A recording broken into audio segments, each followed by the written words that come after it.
una mirada histórica, un análisis de cómo estamos y de dónde venimos. El doctor José Antonio Crespo, él es historiador y escritor, autor de pues muchísima literatura. eh, para entenderlo cómo vive el país, pero también de dónde venimos, con Trilogía de la Conquista. Él ya la presentó aquí en Sonora en su momento, hace 6 años, Trilogía de la Conquista. Tuvimos el honor de traerlo, que lo seguiremos invitando aquí en Hermosillo. También es autor del libro Contra la Historia Oficial México y la historia que nos venden en el sistema educativo mexicano. Es una literatura muy importante que nos ayuda a entender cómo estamos y de dónde venimos. ¿Cuál sería su reflexión, doctor, de cómo está el país y de dónde venimos? ¿Cómo estamos? ¿Hacia dónde vamos, doctor José Antonio Crespo? Bienvenido con Luis Alberto Medina de Priscila Cárdenas, lo saluda. Adelante, ¿Qué doctor. tal? Pues miren, yo podría decir esto de tantas cosas que se pueden decir de nuestra historia, que venimos de un régimen vertical, autoritario, patrimonialista, que era el virreinato, y que yo creo que eso ha implicado que nos cueste mucho trabajo a los países que de ahí venimos, que son todos los de América Latina, instaurar la democracia. En nuestro caso de México, pues sí, tenemos tres épicas históricas reconocidas: la independencia, luego la reforma y la revolución, pero siempre después de esos movimientos no ha venido un régimen democrático, aun cuando los políticos mexicanos así se lo proponían, que no era siempre, pero cuando llegaban los liberales y querían instaurar una democracia, pues no se podía. Hubo en todo el siglo XIX básicamente anarquía, es decir, desorden, caos, golpes de Estado, y luego la guerra civil, la revolución de Ayutla, y luego la guerra civil entre liberales y conservadores, y luego la intervención de Maximiliano con un imperio, y cuando ya fue derrotado, pues vino la República restaurada, que en realidad no funcionó como democracia, al principio más o menos, pero después no, incluso con el propio Juárez. Y luego Porfirio Díaz pues ya instauró una dictadura de facto, aunque tuviera todavía formato democrático. En la revolución pues de nuevo se rompe la estabilidad y viene un régimen también formalmente democrático, pero en realidad autoritario, pero ya a través de un partido, no a través de un dictador. Un partido hegemónico que, pues yo creo que si se puede hablar de una cuarta transformación, es la transformación democrática que se gesta desde 1988. Ante el gran fraude, el régimen priista había ido perdiendo legitimidad económica, ya la de la revolución ya había quedado en el pasado, y se vieron obligados a ir abriendo poco a poco el sistema político electoral, con lo que nos llevó a una democratización, todavía no concluida, todavía no satisfactoria, pero claramente hubo una democratización. Y es estos últimos 30 años, del 88, digamos, al 18, y hasta la fecha, el mayor esfuerzo democrático y el mayor avance democrático que hemos tenido en nuestra historia, al grado en el cual desembocó en la alternancia en el año 2000, la primera alternancia pacífica de toda nuestra historia. Ese logro, pues obviamente era el reflejo de la democratización de los años previos, y desde luego alternancia antes en muchísimos estados, y luego otra alternancia en favor del PRI, porque así lo decidió la gente, y luego esta tercera alternancia en el 2018 con López Obrador, una opción distinta, aunque viniera del PRI, pero en realidad una opción diferente. Yo lo que veo es que esta cuarta, lo que se llama ahora, o lo que se autollama la cuarta transformación, pues no sabemos qué va a ser, porque los eventos históricos se califican después, no antes de que ocurran. Ya serán los historiadores más adelante que digan realmente que fue este gobierno. De hecho, le pasó eso ya a Luis Echeverría. Luis Echeverría se autonombró su gobierno también como el cuarto concierto de la Sinfonía Nacional, implicando que sería equivalente a los tres grandes épicas históricas. ¿Y qué pasó? ¿Qué dicen los historiadores después? Pues que no, que fue un gobierno populista, que hizo daño al país, que arruinó económicamente al país de manera importante, y pues no amerita ser considerada como una cuarta épica histórica. Pues a ver qué pasa con López Obrador, pero ahorita no se puede decir que ya estamos en esa cuarta épica histórica, sino que más adelante ya se verán los resultados. Lo que yo sí veo es un riesgo de echar atrás la democratización que se han logrado en estos últimos 30 años. Empezando por el discurso, López Obrador dice que lo que se había logrado del 88 al 2018 era solamente una simulación. cuando podemos decir, oye, pero pues es que las alternancias se dieron en todos los estados y en favor, incluyendo del PRD, como fue en la capital en 97, el PRI perdió mayoría absoluta en la Cámara de Diputados en esa misma fecha.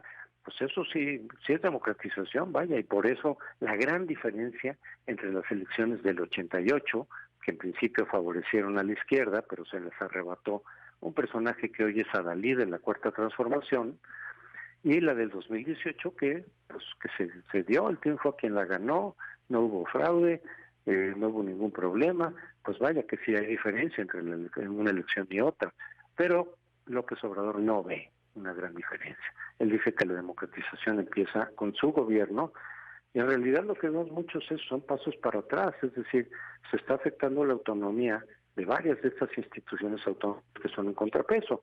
Para poner un ejemplo, digo, algunas ya desaparecieron, como la de la evaluación educativa, pero pongo otro ejemplo, la Comisión Nacional de Derechos Humanos, que fue creada para defender a los ciudadanos, pero ahora, desde que llegó la nueva titular, lo que defiende es al gobierno, frente a las críticas y frente a las demandas de los ciudadanos. Y ahora el ejército también. Pues no, eso no son los derechos humanos, le entendió mal, le entendió al revés. Y viene el embate contra el INE, y vienen ya otra vez prácticas electorales que más o menos se habían podido paliar, vienen otra vez la práctica sistemática de pues compra de votos, clientelismo, condicionamiento del voto, fondos públicos para hacer propaganda al partido y a los candidatos del partido o precandidatos. Bueno, pues sí se puso la reversa. No se ha caído todo, afortunadamente, ha resistido algunas partes de nuestra democracia, se mantiene cierta autonomía en varias instituciones, pero claramente el esfuerzo es en sentido contrario. Pues quizá pase este gobierno a la historia como un intento, espero que fallido, todavía no lo sabemos, de regresión política. Doctor, ¿a qué altura de las circunstancias está según su visión? Porque yo veo una oposición también, no veo claro hacia dónde va y con una histeria la oposición en su actuar, doctor. Es decir, no con una estrategia correcta y en donde quieren el poder a toda costa también, ni sin saber para qué. Sí, desde No luego la sé. posición está muy mal, ya había quedado muy mal con la decepción que generaron los gobiernos panistas, en donde también incurrieron en algunas prácticas que antes condenaban, prácticas antidemocráticas, corrupción, y luego el terrible, digamos, gobierno de Peña Nieto, en donde de plano se sirvieron con la cuchara grande sin ningún pudor. Pues claro que cayeron en el 2018 muy abajo, todas las oposiciones, unas más que otras, pero en general todas quedaron muy mal, dándole precisamente el terreno abierto a Morena para que Morena vuelva a empezar a concentrar el poder. Eso es parte del riesgo del que hablamos, es no solo la voluntad de López Obrador de concentrar el poder en nombre del pueblo, sino pues la oposición que no puede hacer una resistencia adecuada. Y ya lo hemos visto, en algunos temas sí se pusieron de acuerdo, como la ley militar, que sin embargo fue aprobada después por la Corte por solo 4 de 11 ministros, pero pues así está nuestra ley, una ley que a mí no me satisface para nada, donde 4 puedan imponer la voluntad de entre 11, en lugar de que fuera 6-5, tendría que ser 6-5, no 4-7, pero en fin, la oposición muy mal y ahorita estamos viendo cómo la estrategia para el 24 y para el año que viene sí me parecía adecuada, coaligarse, es la única forma en la que pueden recuperar el poder o hacer un contrapeso firme a Morena. La intención es evitar la intención que ellos declaran es evitar que la democracia colapse, pero desde luego les falta un programa orgánico que retomen las cosas que fueron positivas, no todo fue negativo como dice López Obrador, algunas cosas sí se avanzó, aunque de manera insuficiente, pero retomó el camino, y otras modificarlas y otras reformarlas y siempre con una vista a mejorar, no a empeorar, a ir hacia adelante, no hacia atrás. Entonces le falta mucho a la oposición y ahora este pleito con el PRI, que puede romper de manera definitiva la coalición, todavía no es un hecho, pero eso es lo que se asoma, pues le va a dejar otra vez el terreno despejado a Morena y en esa medida sí puede irse mermando poco a poco la democratización que alcanzamos en estos 30 años. Aparte de que se pueden cuestionar muchas decisiones públicas, económicas, sociales, que muchos expertos los han cuestionado, pero desde el punto de vista político, otro sexenio con Morena, y sobre todo si la oposición queda dividida y por lo tanto debilitada, pues sí se podría continuar este camino de regresión política, ir minando poco a poco, a ver qué pasa todavía con el INE de aquí al 24, porque le pueden quitar fuertemente el presupuesto, debilitarlo, quizá también una ley electoral que aunque no goce de la mayoría calificada, lo cual ya tampoco sabemos, porque el PRI podría votar en ese sentido, pero lo pueden meter otra vez como ley secundaria, ser avalada por 4 de 11 ministros de la Corte, y entonces sí nos vamos a quedar sin el INE que hemos construido a lo largo de 30 años, y sería una institución ya muy doblegada al poder. Entonces ahí sí ya nos olvidamos un poco de la democracia electoral hasta nuevo aviso. Doctor, aprovechando su experiencia en historia y ante el contexto pues que vemos del grito de independencia la noche de ayer, vemos que cada presidente, en los estados, los gritos en el balcón a la hora de sonar la campana, pues cambia el diálogo, cambia la leyenda que mencionan, cada quien le agrega de acuerdo a su contexto también local. A mí me interesa saber cuándo empezó a cambiar esto o si siempre ha habido esta libertad para los presidentes o los gobernantes de adaptar el discurso de acuerdo a las circunstancias. Siempre, eso siempre ha pasado. Sucede un poco como la visión histórica que cada gobierno imprime. La visión histórica, que es lo que llamamos historia oficial, siempre es un instrumento de propaganda política para el gobierno en turno. Distorsionan lo que haga falta.